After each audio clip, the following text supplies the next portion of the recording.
जी अस्सलामुअलैकुम वरहमतुल्लाह अल्लाहुम्मा सल्ली अला मुहम्मद व आले मोहम्मद। तमाम दोस्तों को बाबा सन्यास ब्लॉगर में खुश आमदीद।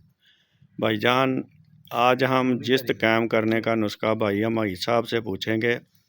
और एक मेहरबानी किया करें, हमारे चैनल को सब्सक्राइब किया करें, फॉलो किया करें, शेयर किया करें। जी भाई साहब। बिस्मिल्लाहिर्रहमानिर्रहीम। 10 ਤੋਲੇ ਭਲਾਵੇ ਲੈਣੇ, 10 ਤੋਲੇ 10 ਤੋਲੇ ਜਿਸਤ, 5 ਤੋਲੇ ਭਲਾਵੇ। ਇਹਨਾਂ ਨੂੰ ਭਲਾਵਿਆਂ ਨੂੰ ਦਾਦਰ ਫਾਦਰ ਕਰਕੇ ਕਿਸੇ ਚੰਗੀ ਮਜ਼ਬੂਤ ਕੁੱਜੀ 'ਚ ਰੱਖ ਕੇ ਤੇ ਇਹਨੂੰ 5 ਕਿਲੋ ਦੀ ਅੱਗ ਦੇਣੀ ਹੈ। ਇਹ ਜਿਸਤ ਕੱਢ ਕੇ ਫਿਰ 7 ਤੋਲੇ ਭਲਾਵੇ ਲੈਣੇ। 7 ਤੋਲੇ ਭਲਾਵੇ ਲੈ ਕੇ ਫਿਰ ਜਿਸਤ 'ਚ ਪਾਉਣਾ। ਫਿਰ ਇਹਨੂੰ 7 ਕਿਲੋ ਦੀ ਅੱਗ ਦੇਣੀ ਹੈ।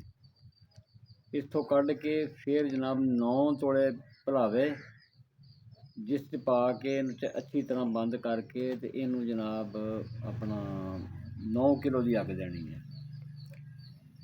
ਇੱਥੋਂ ਕੱਢ ਕੇ ਦੁਬਾਰਾ ਫਿਰ ਇੱਕ ਪਾ ਲੈਣਾ ਕੁਆਰ ਗੰਦਲ।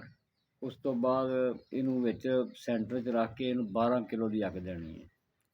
ਇਹ ਜਨਾਬ ਬਿਹਤਰੀਨ ਕਿਸਮ ਦਾ ਜਿਸਤ ਨਿਕਲਦਾ ਹੈ।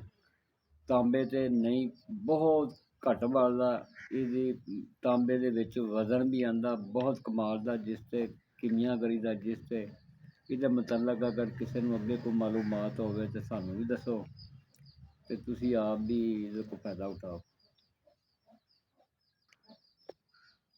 0322 786 3800 ਮੇਰਾ ਨੰਬਰ ਹੈ। ਇਹ ਜਨਾਬ ਜਿਸਤ ਬਣਿਆ ਬਿਹਤਰੀਨ। ਇਹ ਵੇਖੋ ਕਮਾਲ ਦਾ ਹੈ। ਇੱਕ ਇਹ ਵੇ, ਇਹ ਭਲਾਵਿਆਂ ਦਾ ਬਣਿਆ, ਇਹ ਬਿਲਕੁਲ ਵਜ਼ਨ ਦਿੰਦਾ। ਇਹਦਾ ਟੱਕ ਵੇਖੋ ਨਾ, ਬਿਲਕੁਲ ਗਾਲ ਵੀ ਉੱਚਾ ਇਹਦਾ।